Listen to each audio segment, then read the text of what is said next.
Hi guys, welcome back to Chasing Cases with Maddie. This episode is going to be very detailed. I have been interested in this case for like years now. Literally, this one has been one of the first that did not receive much media attention until recent years. This happened back in 2001, before I was born, and I've been invested in this case for a very long time. So without further ado, let's get into it. Let's go chase some cases. Today we are covering the case of missing 17-year-old Alissa Turney. Yes, she has been missing since 2001. It was the last day of high school.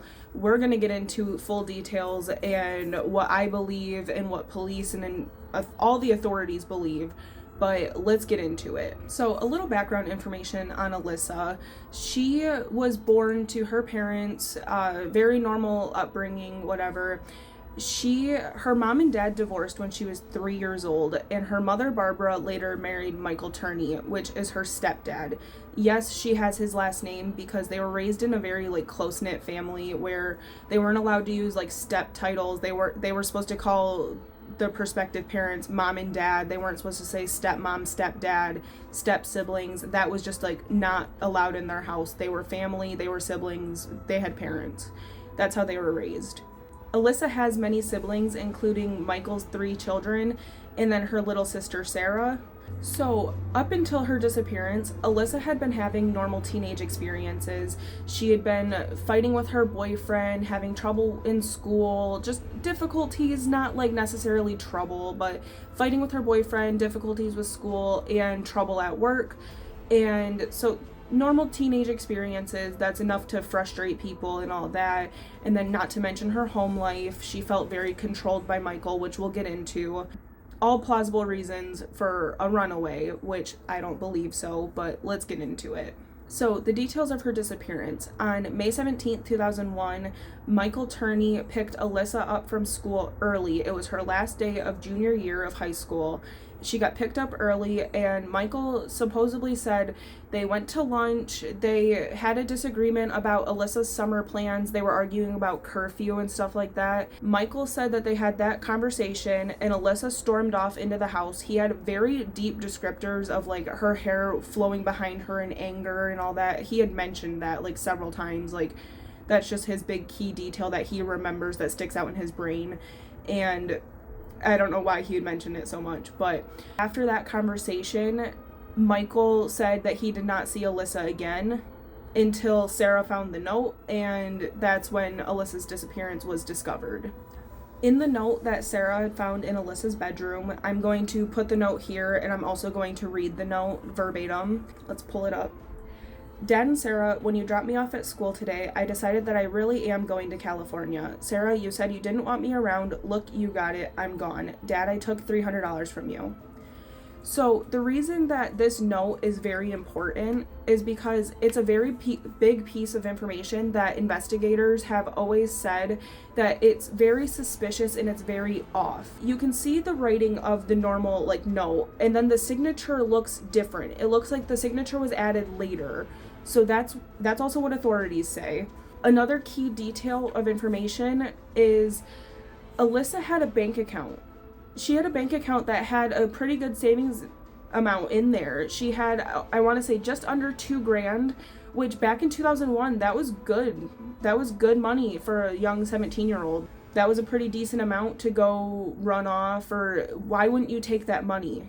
You worked hard for that $1,800 and you're just going to leave it, but then you're going to claim you took $300 from your father. Sarah, Alissa's little sister, had stated that there had been a previous money incident like this prior that Alissa had gotten caught stealing, and Michael's big punishment for a lot of things was to write notes and stuff. Sarah thinks Alissa was forced to write this note when Michael was doing something to her, or when she got caught stealing money, and that's why it's a amount of money, $300. It's not just, Dad, I took money from you.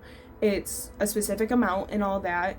And then it's the added, I'm going to California. Sarah, you said you wanted me gone. Sarah has even talked about how they didn't have a fight on the way to school that morning. Alissa wasn't even with Sarah when she went to school. It's a very big discrepancy that, like, not many people focused on. It's like there was no disagreement. The money wasn't stolen recently. Alissa's money sat untouched in her bank account. So it's just a very big, like, clusterfuck. That's just the only way to describe it. We're going to get into the key details of this case, the stuff that really just sticks out to me. So, a few years prior to Alissa's disappearance, on the family home videos, Alissa was caught saying, "Dad is a pervert." And Michael instantly follows it up and goes, "Alissa is a stupid moron." Now, why would you say that? Like, he was also telling Sarah to shut the camera off and to stop recording. Then Alissa says that. And then Michael steps up and says, "Alissa's a stupid moron." The only reason you would say that is if you were covering for yourself. Because any other parent would hit stop on the recording and they would continue to delete the footage and say, "Why did you say that? What's going on?" They'd have a conversation. That's how a good parent would react to that situation. A parent that wasn't doing anything to that child. Michael was also caught filming Alissa at work through windows, going through the drive-thru, because she worked at just a fast food place. That's it. And Michael was constantly filming, sitting in the parking lot, all that. And Alissa's boss had said something and sent Alissa out to talk with her dad to be like, "You can't be here. You have to go. You can't be disturbing customers because customers are saying stuff." That's also another creepy piece of information is like, why are you filming your stepdaughter, like, that you consider your daughter? And like, it's very weird. Now we're going to get into the call and surveillance systems in their house. So Michael constantly had calls incoming and outgoing recorded. The system was always on recording every call that Alissa took, every call that Alissa made, every call that Sarah took, Sarah made, Michael took, Michael made. I'm sure there was some phone calls that he stopped the recording and made his phone calls and then put the recording back on. He was more or less trying to monitor what Alissa was doing and who was calling his house. That's just what he was monitoring. Michael had always recorded phone calls. Always. But any time after Alissa's disappearance, Michael had said that there were payphones in California that were making phone calls to his phone. And one time he answered and it was Alissa screaming at him and cussing him out, and then hung up on him. The recording system was not in functioning order that day. And literally, it's just, that would be such a crucial piece, is if you could hear Alissa's voice cussing him out and you would know she's safe and at least in California. But no, it's just on a call log from the phone company. It's in a call record and it says basically payphone in California, and it like narrows down the location. But yes, Michael knows many people all over the country, probably all over the world, and he could have had anyone call, and he could have called anyone and had anyone use that payphone to call him to have that phone record for his phone company. Alissa was being watched and recorded by Michael. Michael had placed cameras in her vents, in her ceiling, and all that in her bedroom, just for surveillance purposes. And when Sarah had found out about it, Sarah had asked Michael what's going on. And because Sarah's 5 years younger, she wasn't sure what was going on. And Michael had told Sarah that Alissa had been really bad and needed to be watched because this is just how to protect her and this is how she is the most safe. Now, mind you, Sarah did not receive the same treatment. Even after she got older, even after Alissa disappeared, Sarah was allowed to party, smoke cigarettes. She was allowed to have boyfriends over. Her boyfriend would stay the night at her house.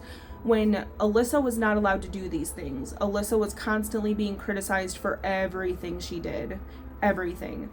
Every simple mistake she made was, "Oh my God, Alissa's a crazy teenager. She doesn't have the normal capacity." Like, that's what Michael tried to say about his own child that he cares for. Like, that's just ridiculous. So now we're getting into the Michael Turney section. That he has a dedicated section to himself because he is that much of a piece of shit. So he reported Alissa as missing, but very much quickly like brushed over it and basically said that she had run away. And so that led to the case being closed almost instantly. There was no investigation that took place, nothing, until years later. Now I'm going to pull up some interesting screenshots to read to you guys. I'm going to put them here, and I'm also going to read them. In 2008, the case was reopened. In December 2008, detectives told Sarah that her father was the main suspect. Simultaneously, authorities were raiding the Turney home, where they seized more than 24 improvised explosive devices, 19 firearms, 2 homemade silencers, and a van full of gasoline. They found a manifesto outlining his plans for a rampage against the International Brotherhoods of Electrical Workers in Phoenix. Michael Turney was arrested, prosecuted, and sentenced to 10 years in jail. He was released in August of 2017. And in another screenshot, in August 2020, Michael Turney was arrested in Mesa, Arizona. He was indicted and charged by a Maricopa County grand jury on second-degree murder charges in the death of Alissa. All charges against Michael Turney were dismissed in July of 2023. To this day, Alissa's body has not yet been found. So yes, with those screenshots and everything, like, you can tell how much of a bad person Michael Turney is, because it's just, no sane person does that. It's just, all of these behaviors together make him not a good person. So a little background information as we close out this case. In 2001, Sarah fully supported her father. She believed that Alissa had ran away or gotten kidnapped, like something that she got herself into something that she shouldn't have, with a boyfriend or traveling across country, hitchhiking or something. So there was just no possibilities, and Sarah had been brainwashed and manipulated her entire life by her dad.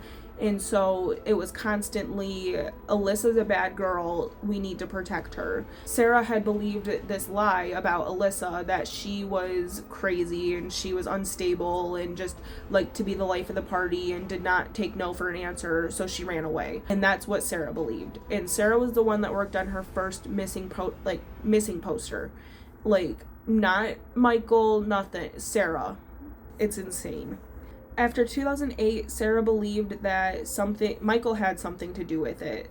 It was just clear as day that Michael had something to do with it. She detailed how Michael stalked and invaded and just paraded around in Alissa's private life. Like, it was something to be proud of, that he knew so much about his daughter and that he was, like, so involved. And it was like, but he was stalking her. It's not, he doesn't realize that he was stalking her, surveilling her. Like, that's so creepy. Then again, to touch on it again, that Alissa and Sarah were not treated the same. Like, Sarah was allowed to be a party animal, normal teenager, doing normal teenage stuff, when Alissa was not.